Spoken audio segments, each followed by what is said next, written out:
ইলিশ হচ্ছে বাংলাদেশের জাতীয় মাছ। বাংলাদেশে পর্যাপ্ত পরিমাণ ইলিশ থাকা সত্ত্বেও বাংলাদেশের সাধারণ জনগণ ইলিশের স্বাদ নিতে পারে না।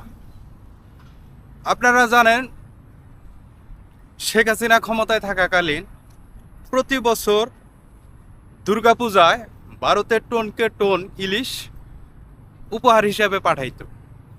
সে কারণেই বাংলাদেশি ইলিশের দাম ছিল আকাশচুম্বী।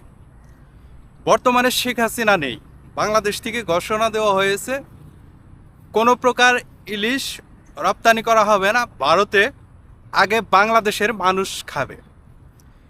এই ঘোষণাটা শোনার পর থেকে সাধারণ জনগণ ভাবছিল হয়তো তারা ইলিশের স্বাদ নিতে পারবে, কিন্তু বর্তমানে আপনারা দেখতে পারতেছেন ভারতে ইলিশ রপ্তানি বন্ধ থাকার পরেও